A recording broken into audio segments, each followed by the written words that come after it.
All right, welcome to the PBA pregame show from the Pete Weber Missouri Classic. We apologize for any technical difficulties. We're coming to you live from Enterprise Park Lanes in Springfield, Missouri. Well, just outside the lanes. We got kicked out of the bowlers area a little bit here. All right, I'm your host Nolan Hughes. I've got Springfield's finest, Bill Kroll, and then Kevin Williams is also here. The new mayor of Springfield? You're the finest, and Yeah. I was the ex-finest. Yeah. We got a stepladder finals coming up here in about half an hour on FS1. International viewers, you can check this out on Bolt TV or the Fox Sports app. We got EJ Tackett on top here. Timmy Tan's making his TV debut. Tim Foy, third straight show. Don Barrett on yet another one, and the rookie Ryan Barnes. This is gonna be a fun one, guys. Where do you want to start? What is the most defining storyline for you guys coming into? Well, I love that there are multiples. It's EJ, who's been the guy to beat for 2 years now, is the 1 seed, showing why he's the guy to beat. And Timmy makes it in a wild fashion. If you guys saw that on Bull TV, Kyle needs a mark to beat him.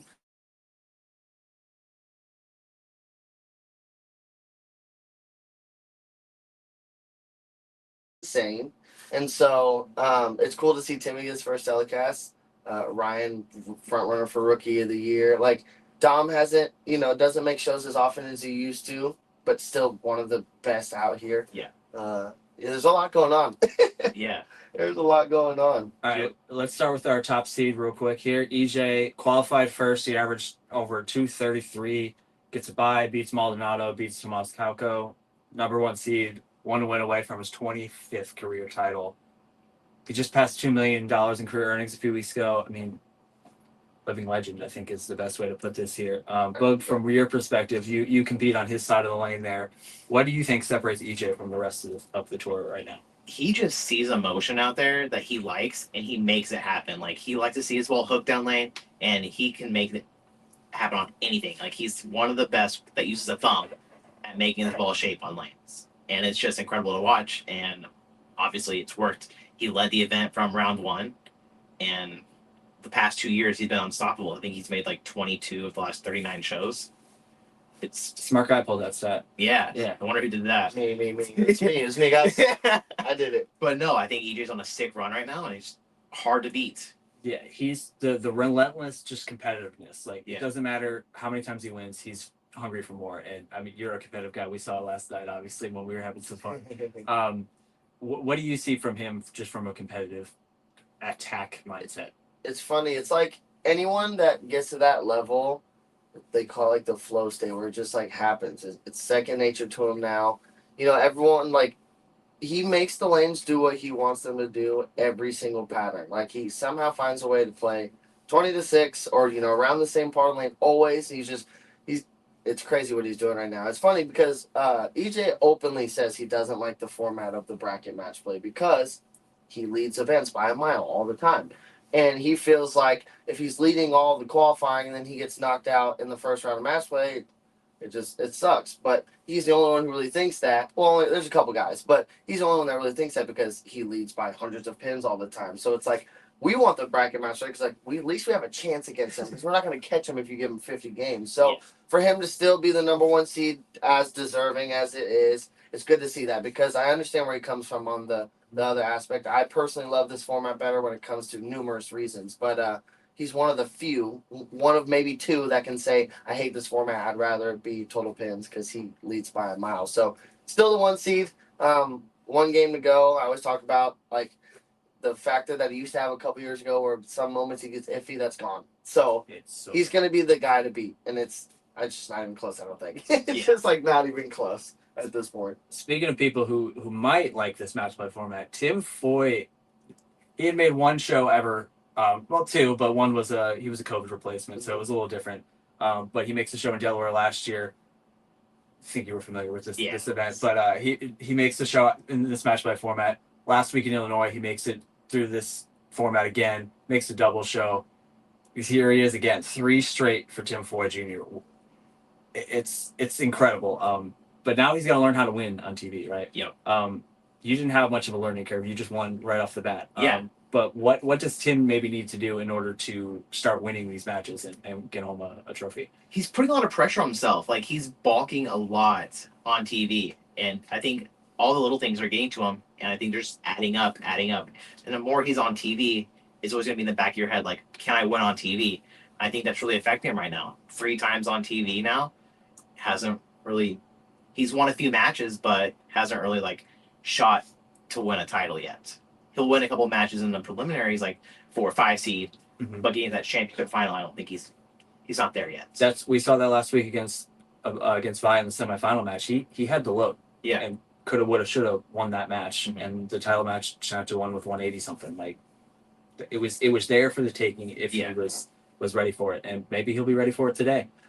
The thing I find fascinating about Tim is, the thing that's been holding him back for these years is not being able to be out here full time, and just he didn't fully believe in himself. Mm-hmm.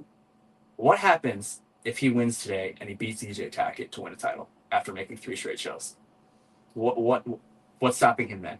I mean, yeah, they talk about all the time. It's like you learn how to cash, you learn how to make match play, and he's on 3 shows in a row. There's a point where when you first make a show or 2, it's like it just feels good to do that because that's the big accomplishment out here, make TV. But then after you do it a couple times, you're like, okay, this isn't a fluke. I'm good enough. I'm ready to win. Because when you make your first couple telecasts, you just go with it. And if you get 4th or whatever, you're like, at least I made TV. But then it's like, okay, this is my 5th time on TV.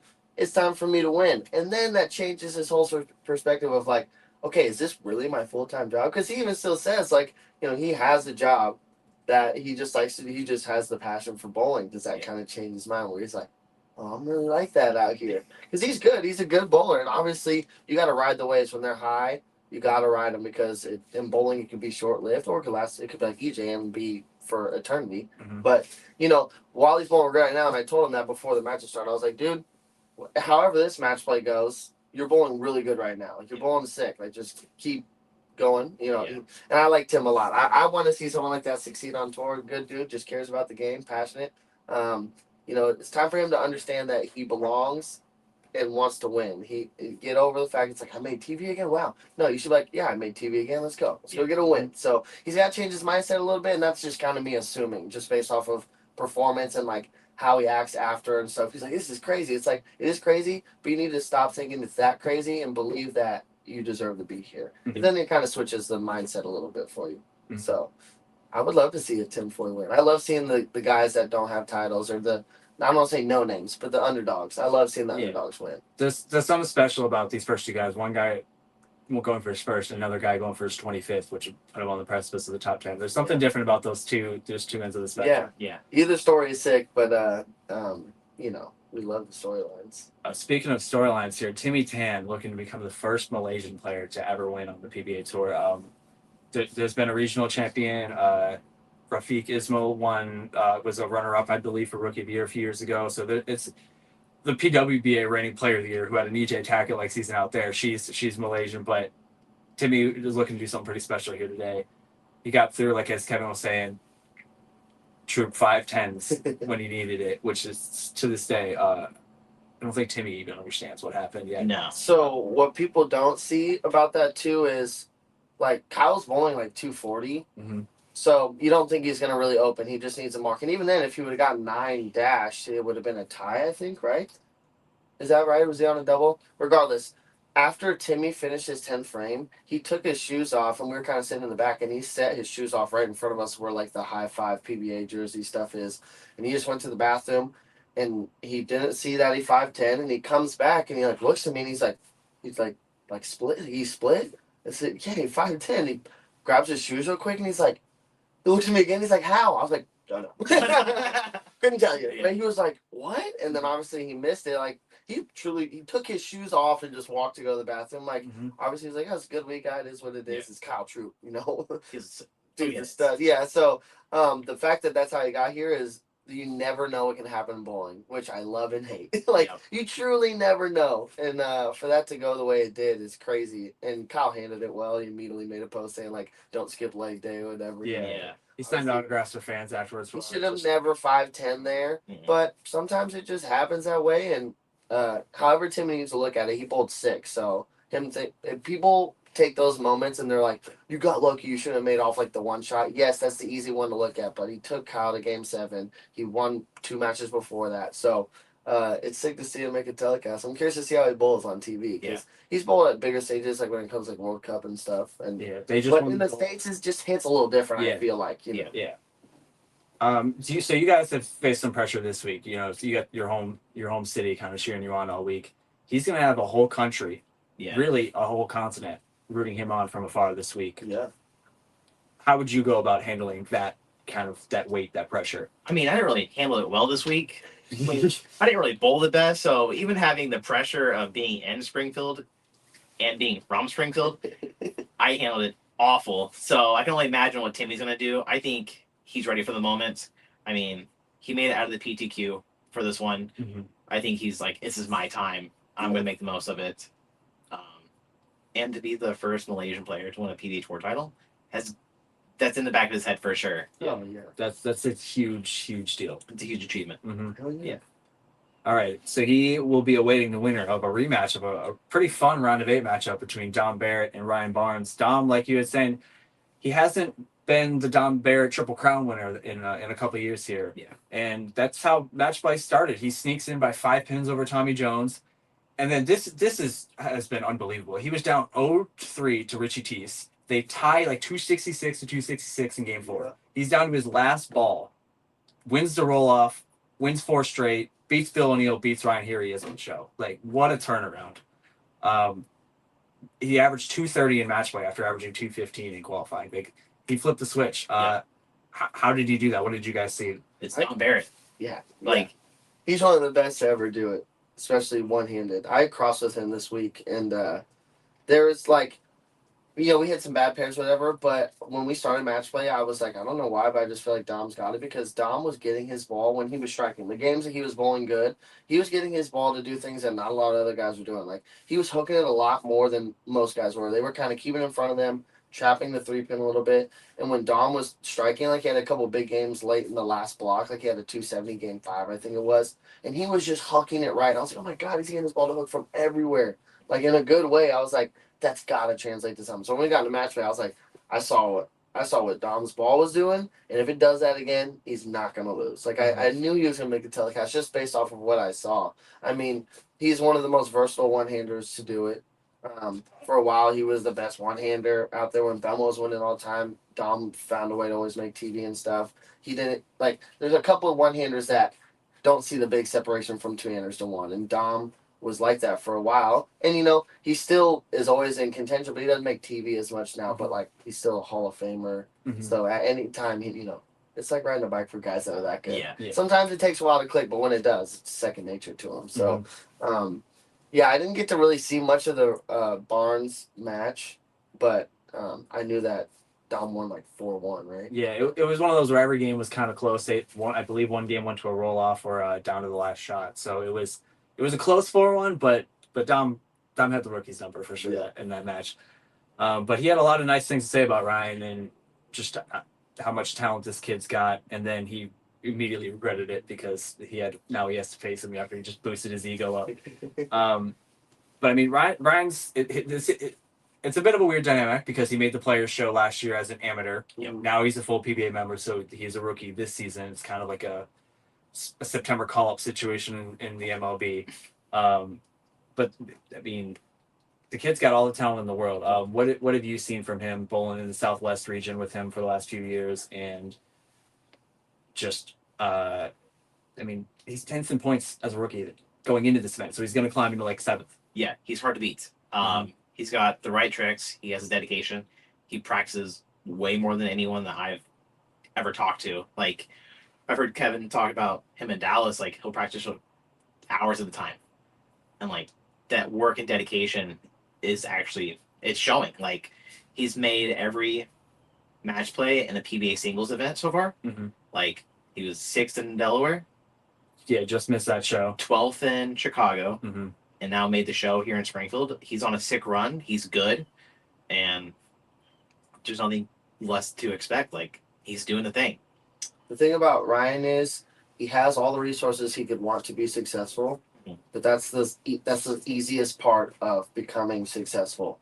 Like, yes, his dad's a Hall of Famer, and he can learn quicker, and you know, the tools and equipment to get there, but None of that matters if he doesn't have the work ethic, and his work ethic is insane. Like, he wants to be good. He just wants to go out here and bowl. He's a competitor. He played other sports. He played basketball and stuff. That translates easy. It makes this turn on that switch. And anyone who works on the game as much as he does will always find a way to become successful. It just has to happen. Yeah. Sometimes it takes people longer than others. Him, it's happening quick. But when you put in the time, it will pay off. It does. The timeline of how quick it's happened, I'm still wrapping my head around it. 5 years ago, he's a senior in high school playing basketball. He's not bowling.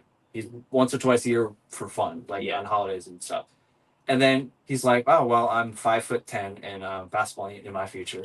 So he picks up a bowling ball, almost makes the Wichita the best team in the country, his varsity team, 6 months later. 6 months after starting, makes the team the next year. He's a first-team All-American as a sophomore, 18 months after he started bowling. Yes. Another All-American nod, makes a major show 4 years after essentially starting to take this sport competitively. Yeah. Like that's an insane rise. The work ethic and having the resources.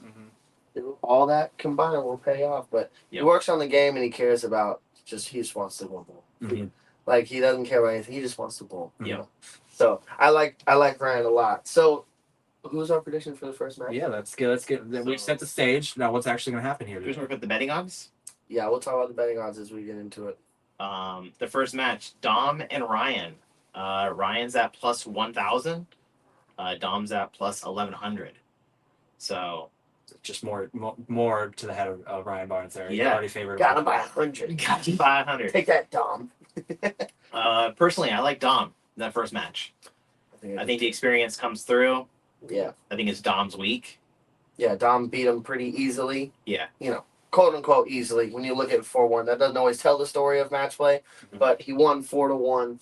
I agree. Also, Dom's probably going to be better on the fresh than Ryan. Yeah. If Dom and Ryan caught each other in the title match when they're going to be hooking and there's some traffic, Ryan might have an edge because his ball can do things that Dom's can't. But on the fresh, I'm going to go with the one-hander who's extremely accurate and has the tools. Yep. Not saying that Ryan's not that, but I am going to agree. I'm going to go with Dom on this one as well. I think he's going to edge him out. If it wasn't on the fresh, it'd be closer. It's funny. Their first game on the fresh, obviously they'll be a little more beat up here with TV practice and stuff, but their first game was Dom won 187 to 168. Yeah. Just a real, just in the mud. They're not super easy on the fresh. No, they're not. The funny part is the previous match, Ryan shot 263 the first game. So, obviously that's a huge difference. I believe they're on 31 32. Yeah. Any pair 29 down to the high end is good. Yeah.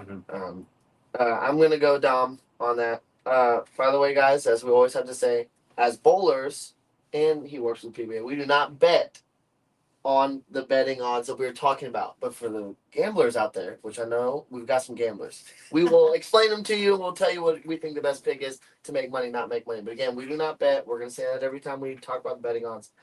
Dom Barrett beats Ryan Barnes to bowl the 3 seed. Timmy Tan. Timmy Tan. Timmy Tan. What's his odds? His odds got to be pretty high. We got a lot of Timmys out here today. Timmy Tan, Tim Foy, Timmy Back's out here. Timmy show. 750 for Timmy Tan. Usually, every time we talk about the betting odds, it seems like the 3 seed's always the best bet because they're usually like pretty high odds still, but usually the 3 seed's like a guy that could win a couple matches to win. Yeah. But I would say in this instance, anytime we talk about someone making their first telecast, I'm always on the side of you can't really prepare for that moment. It usually might be a little bit too big, and depending on who you're bowling against, that might make it a little worse because Dom is not afraid of it. And even Ryan's got a little more experience than Timmy. So whoever wins that match might just be a little more comfortable than Timmy. Now, let's say Tim Foy was coming up. It might be a little different just because Tim still, like you said, the moment feels a little big for him sometimes. Yeah. But if Dom's winning and he's getting to Timmy, I think the moment's going to be a little bit too big for him. I think he's going to enjoy it and appreciate it. But I got to go with the vet to beat the first-timer. Like I always will. So I'm going to take Dom, assuming he wins, over Timmy. Just because that moment, you can't prepare for it. No, and you can't. It seems more times than not, you seem like it gets a little too big for people quickly. And there's some maybe I'm on the fresh. So I think you leak one right here, it's not going to come back. Like, I think Dom will take over if he makes it past Ryan. Okay. All right, then the winner there gets Tim Foy. Plus 300. Plus 300. I don't really love that for the betting odds. No, I don't either. I don't. I would pick I mean, the safe bet's EJ is the 1 seed. But right now, I'd take Dom out of the people we're talking about so far. At plus 1,000, that's high odds for a guy who's a Triple Crown winner. 1,100. Yeah. Triple Crown winner.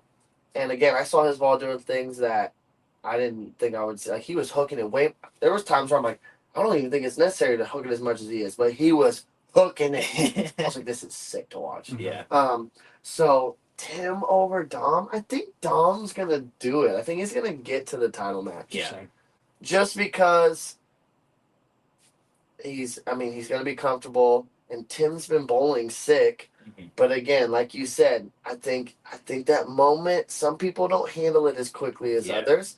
And I think if Dom gets 2 wins under his belt, he understands what the lanes are doing. It's going to be on cruise control. Like, he's just going to be, all right, let's keep bowling. Yeah. So I think I'm going to take Dom over Tim as well, just strictly on the moment. Yeah. So it was interesting talking to Tim last week after he lost, and then this week. He was like, I've never been in a semifinal match. I've never been 1 shot away from bowling for a title. And he was thinking about that. He thought about it. The pressure is like building, I think, for him. Yeah. And now here he is right back in where he left off. And that's kind of cool is, you messed up 1 week, and sometimes it might take you years to get back there. And it took him 6 days. So that's pretty impressive. For what it's worth, he averaged 235 in match play. 4-1 win, 4-0 win. He averaged 5 a game more than anybody else that made this show. So obviously pair to pair, all that nerdy bowling stuff matters, but he had the best looking match play. The thing with Tim that I noticed, because when you're watching those match plays and stuff, you get a lot of moments to see like people's clutch factor. Mm-hmm. Because when you're bowling a best of 7, you could have 4 games where you need to throw it in the 10th. Yeah. And I always pay attention to those moments because there's guys out here, like, that's the difference maker for guys. Like, guys that are really good and stuff when you get in that situation. We know the guys that squeeze, and we know the guys that can throw shots when it matters. Like, we all do. Mm-hmm. And I kind of, like, love to ask myself, like, what's he like in these moments? And Tim needed a double in the 10th, like, 3 times against Andrew, and he did it every time. I was like, oh, he's locked in. He's him. He's locked in. I love to see the clutch factor in people. So, I hope he gets rid of the mindset of like that was my first time in a semifinal. You shouldn't be thinking that way. Mm-hmm. At that point, you should be like, I'm here to bowl. I'm here to win. Don't think about, I needed a strike to get to my first title match. I know it's hard to like tune that out because the little guys in the brain talk and they get real loud in those moments. I hope he comes in today saying, all right, this is 3 weeks in a row. I belong here. I got to be 2 guys to win the title. Not, oh my God, I can't believe I'm in the semifinal. I'm a 2 seed. Oh my God. Drop that. Yeah. I belong here. It's time to get a win. So I think he's good enough to win. Yep. I mean, you don't make 3 telecasts in a row without being good enough to win. Mm-hmm. All right, that sets up a title match here with EJ Tackett. I'm going to let you guys handle that one because we're 5 minutes away from showtime on FS1 or internationally. If you're a Dom fan or a Timmy Tan fan, go to both TV. You can watch the show there. I'm going to let you guys finish this one out. Lock up when you leave. You want to slide a second? I said lock up when you leave. We're taking her for a cruise, baby. All right. The easy answer is EJ Tackett. And I'm actually going to go with the easy answer. As much as I would love to see Dom run the ladder, which last year Simo ran the ladder here. But that's a little more on character for Simo than Dom. I just think EJ is just dominating everybody, and it's not close. No. He led by 200, gets into match play, handles everybody just fine. Yeah. And just 1 game, dude's been on a tear. I think he's just going to win. Yeah. I don't know. I think it's a Dom show. Really? I think Team Brunswick I love that. gets the win. I think I would love this. Obviously, I would love to see that. Anyone running, whoever it is, running the ladder is sick. I gotta just go with EJ. It's funny, he watches the pre-show, or I think he watches it after, or maybe his wife might watch it and then talk to him after. Because every time we make predictions when he's on TV, if we don't say he's gonna win, he's always like, "Sorry to disappoint you, bud." I'm like, okay. I like to make the picks that are more out there and more fun, because obviously I'm just gonna pick EJ to win every time. He's won the last 40% of the tour titles in 2 years. Yeah. But this time I am going to go with EJ. I think EJ gets it done. Yeah. I think Dom gets to him, though, which will be cool. But I just think EJ is just... The veteran showdown? EJ? It'll be the veteran showdown, but EJ is just in that, like, he's just bowling. Yeah. It just feels like he's not even thinking now. He just goes out there. He's unstoppable right now. He was leading by 200 and getting frustrated because he missed his spare. Someone told me, I think it was Packy or something, said he missed his spare and he was getting frustrated. It's like, dude, when you're bowling that good, you're bowling almost flawlessly. Yeah. Like that stuff It's matters. like going league for him right now. If I'm leading by 200 and I miss the 7-pin, I don't care at all. No. But he's bowling so good that he's like, no, I'm a perfectionist. So EJ gets it done. Getting mad Again. from his spare. I have a double. I'm getting excited. Exactly. Exactly. Yeah. Dom runs it. Gets EJ. You taking Dom? I'm taking Dom. I'm taking EJ. Yeah. I'm gonna make a lunch bet on that if that happens. Yeah, we'll do that. Okay, we'll do a lunch bet And Reno? in Reno. Yeah. That's our predictions, guys. Yeah. Yeah. Betting odds for EJ Minus 152. 135. Oh, I thought I said 135. Here's the 152. thing. The safe bet for the bettors out there is EJ Tackett. 1 seed, got to win one game. Minus 150 is not that bad of odds. If you want to go for the big shot, I think Dom, because I think Dom has a great chance to run the ladder at plus 1,100. I don't love Tim, and I don't love Tim and Timmy.